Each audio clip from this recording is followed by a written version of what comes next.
বিচ্ছিন্ন কিছু জায়গায় ইন্টিমিডেশনের পরেও মানুষ এই নির্বাচনে স্বতঃস্ফূর্তভাবে অংশগ্রহণ করেছেন।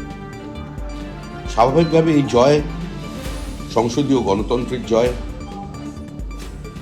এবং পশ্চিমবঙ্গের মানুষের রাজনৈতিক সচেতনতার জয়। মানুষ পঞ্চায়েত নির্বাচন, মিউনিসিপ্যালিটি নির্বাচন, কর্পোরেশনের নির্বাচন থেকে শিক্ষা নিয়েছেন। শিক্ষা নয় অনেক দূরের কথা, 2021 সালে নির্বাচনী ফলাফল ঘোষণার পর দেহ মন দিয়ে সেটা স্পর্শও করেছিলেন। ভোট পরবর্তী হিংসায় আমাদের বহু কর্মী প্রাণ হারিয়েছেন।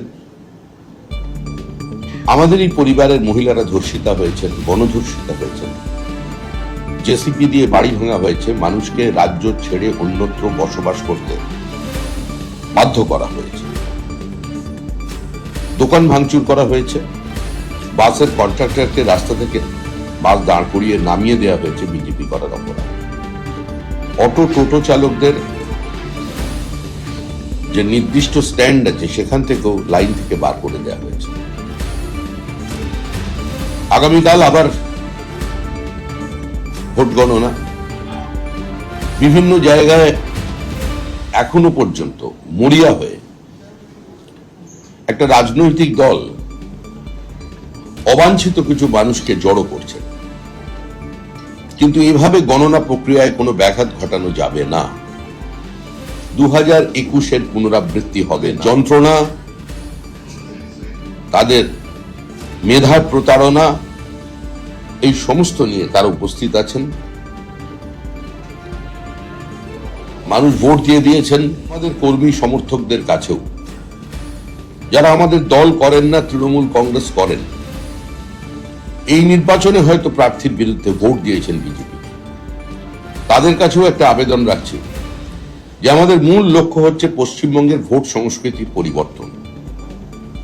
আমরা একটা রাজনৈতিক সমাজের বাসিন্দা হয়ে গেছি দীর্ঘ বছর ধরে, এবং তারপর যে প্রতিহিংসার রাজনীতি আমাদের গ্রাস করেছে, সেটা একটা জঙ্গলের রাজত্বের আকার ধারণ করেছে। মহা জঙ্গল রাজ থেকে মানুষ মুক্তি চাইছে, মুক্তি পাবে,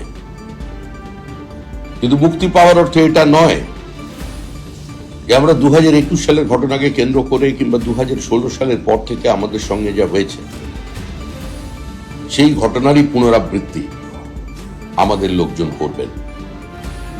যিনি আক্রান্ত হয়েছেন, রক্তাক্ত হয়েছেন, যাদের প্রতিবেশী মারা গেছেন, যাদের প্রিয়জন মারা গেছেন, বাড়ির কেউ মারা গেছেন, সেও তাদের চিনে আক্রমণ করবে। এই পরিস্থিতি যাতে না তৈরি হয়, আমরা বিশেষ করে আজকে সাংবাদিকদের এই কারণেই ডেকেছি।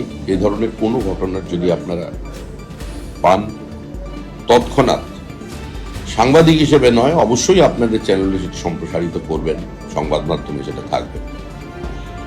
ব্যক্তিগত সম্পর্কের সূত্রেও এবং সাংবাদিক সত্তার বাইরে গিয়েও একজন নাগরিক হিসেবে আমাদের বিষয়টি জানাবেন, কারণ আমরা চাই না আমরা যেটা শিকার হয়েছে, আমরা যেভাবে আক্রান্ত হয়েছি, আমাদের কর্মীরা যেভাবে দিনের পর দিন যন্ত্রণার মধ্যে কাটিয়েছে, সেটা যেন অন্য কোনো পরিবারের উপরে না আসে। এই পরিস্থিতির নির্বাচন হয়েছে, মানুষকে অভিনন্দন।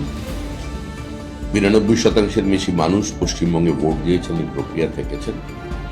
তাদের সকলের কাছে আমরা কৃতজ্ঞ, সকলকে অভিনন্দন জানাচ্ছি। পশ্চিমবঙ্গে শান্তির বাতাবরণ থাকুক। পশ্চিমবঙ্গে রাজনৈতিক বিভাজন তো থাকবেই, কিন্তু রাজনৈতিক বিভাজন যেন সংঘর্ষের রূপ না নেয়।